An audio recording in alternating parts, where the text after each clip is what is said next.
Merci d'être au rendez-vous de l'actualité sur Fili Radar. La prise de Kidal par l'armée malienne passe aussi par Tessalit. Ainsi donc, après avoir conquis Anfis, l'armée malienne prépare la bataille de Tessalit, une étape stratégique dans la reconquête du nord et surtout de Kidal, bastion des rebelles Touaregs. L'objectif est autant militaire qu'il est politique. Depuis son ascension au pouvoir par la force en mai 2021, Assimi Goïta s'y est préparé. D'abord, le régime militaire au pouvoir a joué le pourrissement dans les relations déjà fragiles qu'il est lié au mouvement rebelle du Nord, puis elle a engagé les combats. Depuis août, l'accord de paix qui faisait office de cessez-le-feu entre les deux parties a volé en éclats et la reconquête du Nord par l'armée malienne est en marche. Rappelons que samedi 7 octobre, après une décennie d'absence, les forces armées maliennes ont pris le contrôle d'Anfis, important verrou sur la route de Kidal.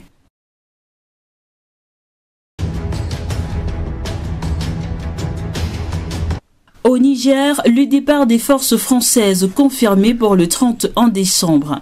La France respectera le calendrier de retrait de ses soldats basés au Niger. Les 1500 hommes quitteront le pays le 31 décembre comme prévu, a affirmé vendredi à Niamey le commandant des forces françaises au Sahel, Eric Ozan. Les premiers soldats ayant quitté le Niger sont arrivés jeudi au Tchad, alors que le flux logistique doit débuter la semaine prochaine, précise la chaîne d'information Africa News. Nous avons 282 soldats français qui sont partis. Il y a des mouvements importants qui vont avoir lieu dans les prochains jours. Donc dans une semaine, nous serons presque en moitié désengagés. Mais les grands flux logistiques vont vraiment commencer la semaine prochaine parce qu'évidemment, vous imaginez bien que pour faire sortir 1500 hommes, il y a toutes les opérations de préparation, des mises en place des conteneurs et ainsi de suite. Il y en a 2500 à faire sortir à peu près, a expliqué Eric Ozan, cité par le même média. Rappelons que les militaires au pouvoir à Niamey ont demandé le départ des 1500 soldats français au nom de la souveraineté de leur pays. Le Conseil national pour la sauvegarde de la patrie a révélé jeudi une tentative d'évasion échouée du président déchu Mohamed Bazoum. Selon les militaires au pouvoir au Niger, la tentative a été contrée grâce à l'action rapide et déterminée des forces de défense et de sécurité. On signalait plusieurs arrestations alors qu'une enquête judiciaire est déjà ouverte. C'est donc un communiqué du CNSP lu par le colonel-major Amadou Abdraman qui révèle que le président déchu Bazoum a tenté de s'évader jeudi matin aux environs de 3 heures. Ce dernier était accompagné de sa famille, de ses 2 cuisiniers et de 2 éléments de sécurité. Je vous propose d'écouter le colonel-major Amadou Abdraman. Communiqué.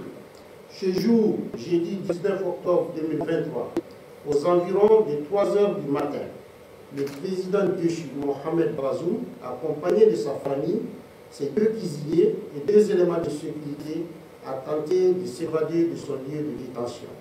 Cette tentative qui a échoué découlerait d'un plan conçu comme suit. Phase 1. Évasion vers un premier point de récupération aux abords du palais présidentiel où les attendait un véhicule banalisé. Phase 2. Ce véhicule devrait les conduire à une planque au quartier Tchangare, à la périphérie nord de la ville de Niamey. Phase 3.